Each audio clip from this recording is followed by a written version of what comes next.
bienvenidos a este nuevo espacio de Fabiola Niño en tiempo real a través de Global TV Internacional. Vamos inmediatamente a presentar a nuestro invitado del día de hoy. Se trata de Carlos Casanova, director del Centro de Estudios de Frontera e Integración aquí en el estado Táchira. El tema de frontera es lo que se está dando estos últimos días debido a la reactivación pautada para el 26 de septiembre. Bienvenido, Carlos, al programa. Por supuesto, esto de la reactivación. La palabra reactivación de la frontera está bien utilizada para el próximo lunes. ¿De verdad se va a reactivar la frontera? No, la frontera ha estado activa desde el punto de vista comercial, desde el punto de vista del paso individual de las personas. Lo que va a suceder es que lo que se hacía en la trocha ahora se hace en el puente. Los camiones, 300, 400 gandolas que pasaban diariamente por las trochas, ahora lo van a hacer por los puentes. Y en los puentes pues va a tener la aduana en Cúcuta, aduana en San Antonio, aduana en Ureña, respectivamente. De tal manera que el comercio va a ser el mismo, el tránsito va a ser el mismo.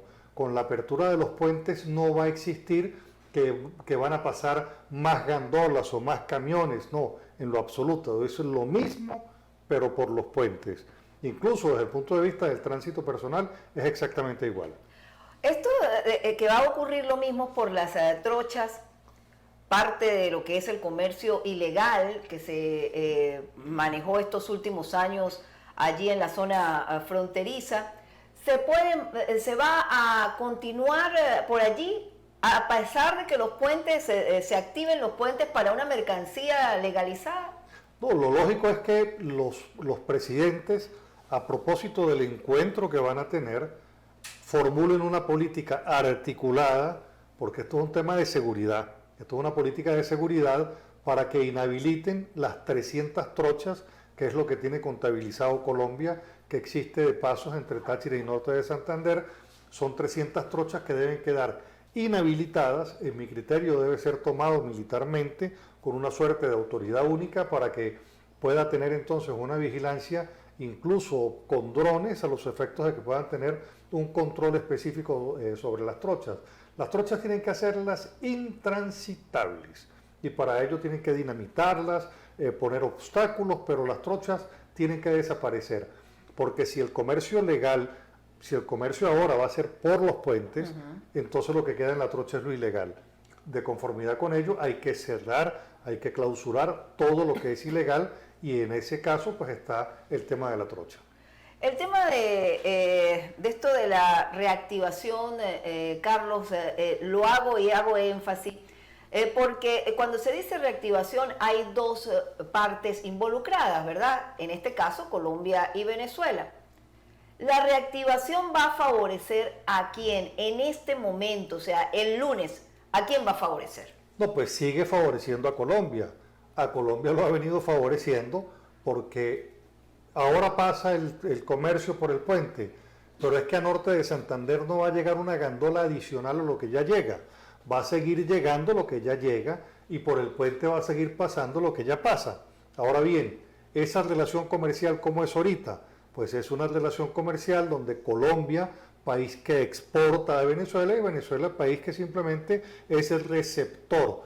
Para Venezuela, Colombia son aquel, y así va a seguir siendo hasta que Venezuela ordene una política industrial, una política para la pequeña y mediana industria que pueda entonces poner una oferta exportadora que sea competitiva a los efectos de volver a impulsar lo que fue Venezuela en otros tiempos, cuando sí tenía no solamente una oferta superior, sino cuando la balanza comercial era favorable a Venezuela. De tal manera que a Venezuela le corresponde la definición de una política industrial, de una política comercial, de una política agrícola, de una política que impulse la pequeña y mediana industria, a los efectos de que en la competencia con Colombia, ahora que en Colombia las cosas van a encarecerse, pues entonces Venezuela coloque un producto que sea ventajoso. ¿Eso se tenía que haber hecho antes? Por lo menos estar preparado ya para el día X que ahora se ha convertido en el 26 de septiembre. Claro, lo que sucede es que Venezuela tiene el tema del cierre de la economía. Venezuela cerró su economía, vale decir, la tenía abierta, la cerró y llegamos a la crisis humanitaria compleja, que es la que vivimos. ¿No hay la posibilidad que Venezuela actúe, digamos, económicamente hablando, para crear esa potencia que se necesita, que no sea Colombia la mayor favorecida, sino que sea Venezuela la que en este momento de crisis humanitaria compleja, como lo has calificado y que se ha calificado a nivel mundial lo que vive Venezuela? Al regreso la respuesta.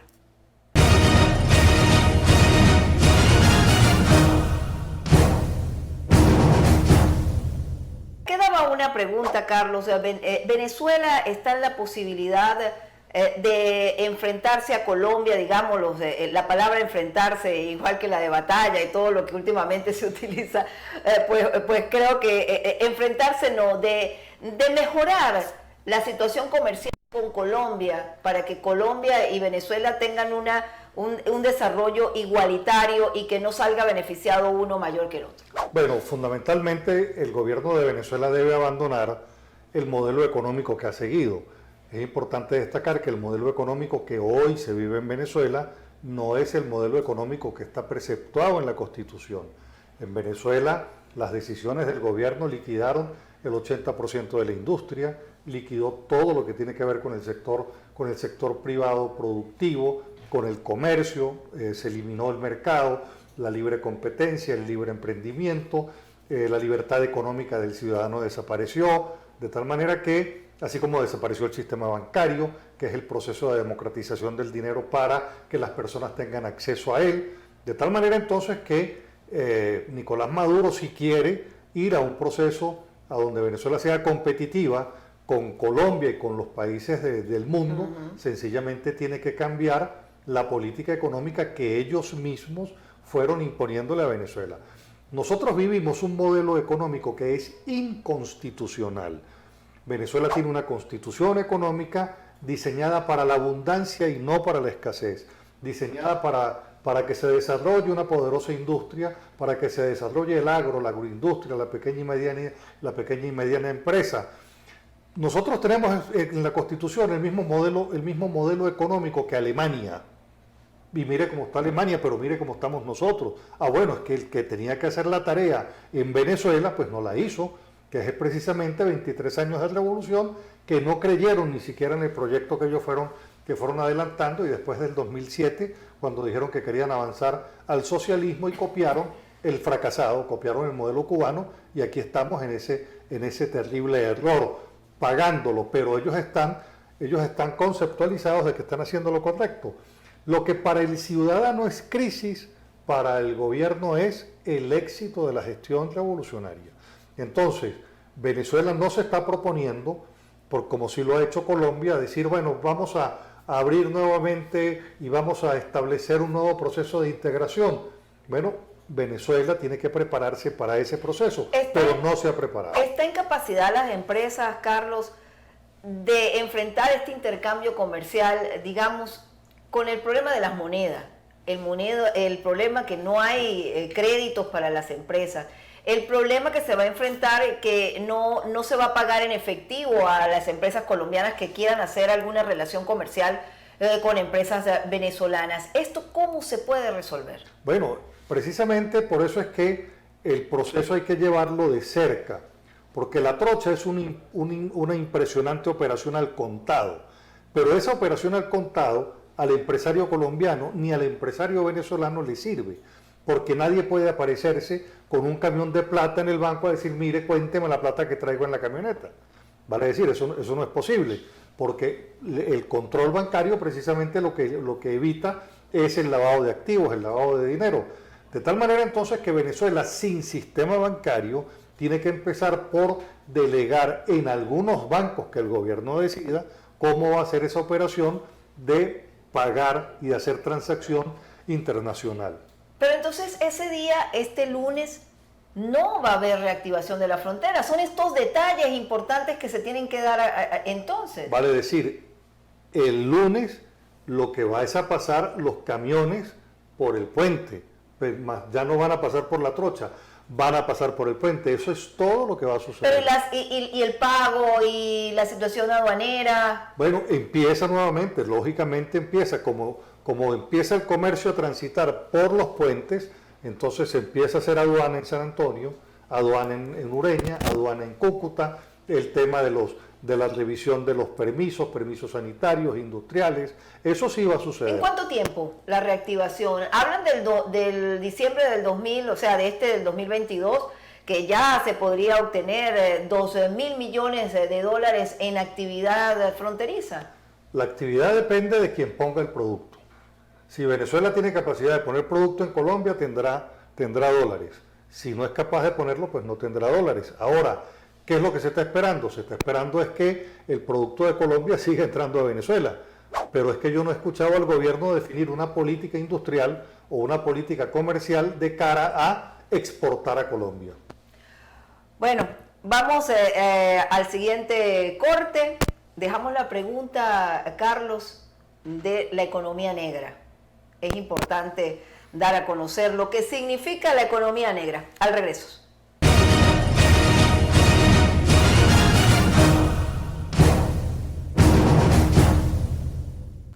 Continuamos nosotros con Fabiola Niño en tiempo real a través de Global TV Internacional. La economía negra. Me imagino que ustedes se quedaron también pensando, ¿qué es la economía negra? ¿Qué relación tiene esta frase de economía negra con la frontera? ¿Qué relación tiene con el intercambio comercial entre Venezuela y Colombia? Carlos. Bueno, todo lo que tiene que ver con la informalidad, vale decir, con el comercio que no está regulado, reglamentado, ¿verdad? Todo lo que no está dentro de la formalidad va a lo informal.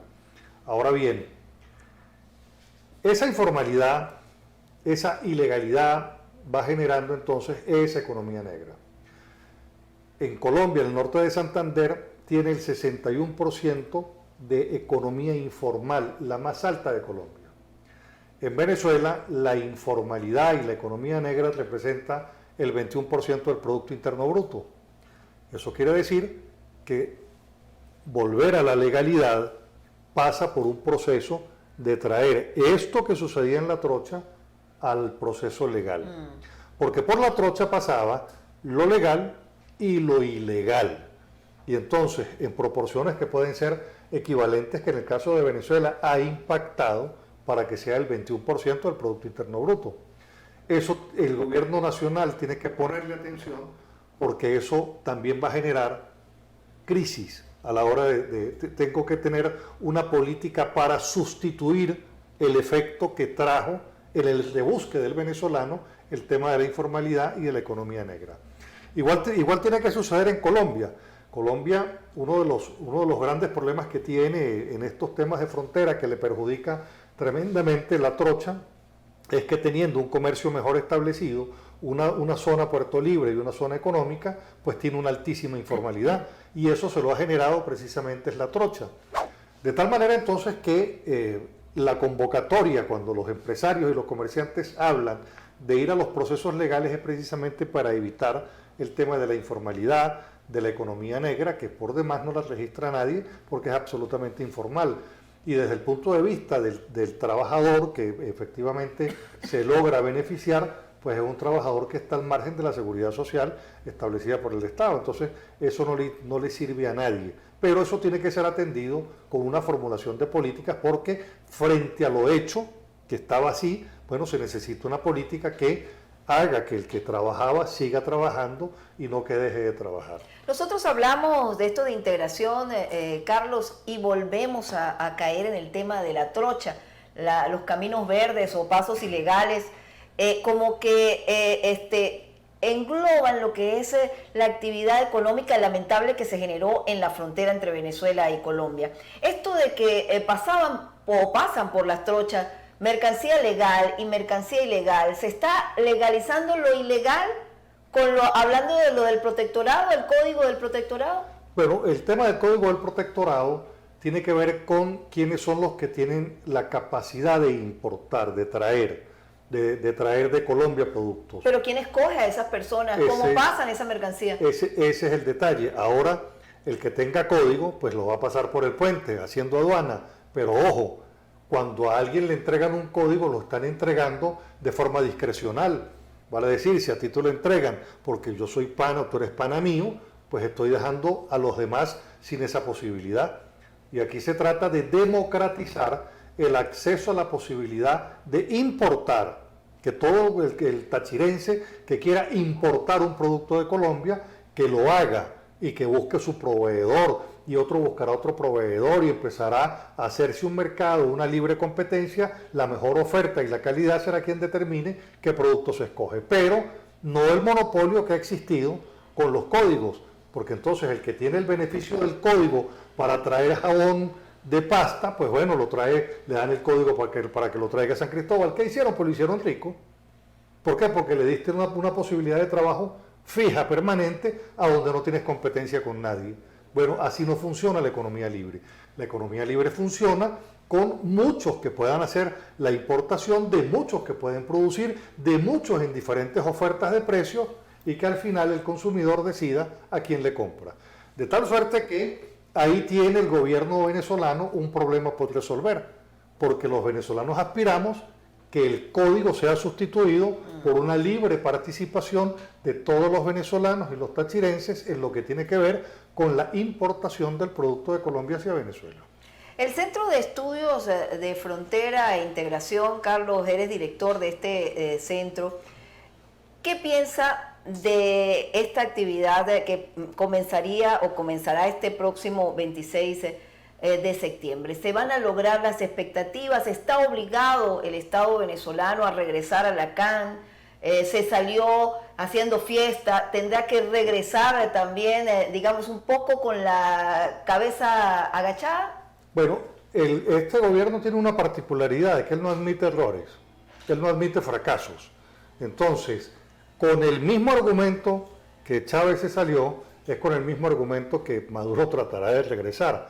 Obviamente que a lo que nosotros le apostamos es a que Venezuela pueda regresar a la CAN, porque ahí, ¿qué sucede? ¿Qué pasa cuando yo participo de un mecanismo global, internacional? Es que todo está enmarcado en un proceso absolutamente legal, de control incluso por parte de otros países. Ese es el deber ser. Ahora bien, estuvimos corridos de ahí, se ha planteado que se vuelva a la Comunidad Andina de Naciones. Nosotros somos partidarios de que Venezuela lo haga, en tanto y cuanto también abra la economía. La economía de Colombia es una economía abierta, la economía de Venezuela es una economía cerrada. Vale decir, entre una abierta y una cerrada hay que establecer convenios, ¿verdad?, para ver cómo vamos a trabajar. Y es aquí donde nosotros demandamos del gobierno de Venezuela que abra la economía, no que se constituya entonces en un ejercicio monopólico del Estado, decir quién va a traer champú, quién va a traer jabón, quién va a traer crema de dientes, quién va a traer y quién va a traer. Porque entonces está limitando, está negándole la posibilidad del ejercicio de libertad económica a los ciudadanos. Pero por demás, también entonces es indispensable entender que el productor venezolano tiene que poner producto en Colombia, y el gobierno tiene que hacer un proceso que facilite ese procedimiento también. Ya para concluir, Carlos, el encuentro posible que hay entre Nicolás Maduro y Gustavo Petro en la frontera el próximo lunes, como integrante de este centro que estudia las situaciones de frontera, ¿en qué se debe basar el discurso de uno y del otro el lunes? Pues fíjate, Maduro tiene que hacer una reflexión cuando venga, y es que no puede existir una política sin gestión. Vale decir, yo tengo que generar una gestión para decir, apuntalé el sector industrial de la pequeña y mediana empresa, del sector comercial de la frontera, pero ¿y dónde queda la gente? ¿Dónde quedan los servicios públicos? ¿Dónde queda la electricidad? ¿Dónde queda el internet? ¿Dónde queda el transporte público urbano? ¿Sí? El que va a pasar a Colombia.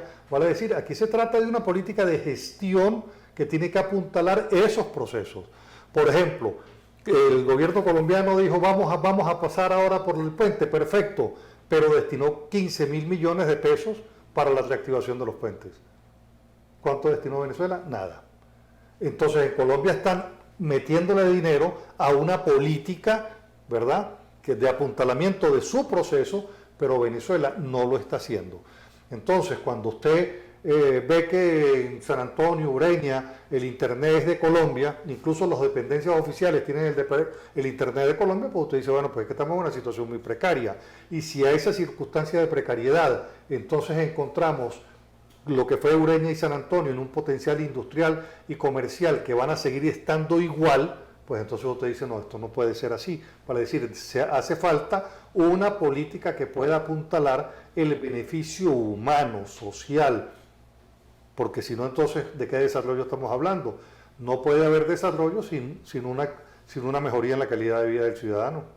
Bueno, muchísimas gracias a Carlos Casanova, director del Centro de Estudios de Frontera e Integración CEFI, por haber estado con nosotros y así vamos a invitarlos a todos ustedes a que continúen en contacto viéndonos a través de todas las redes sociales de Global TV Internacional.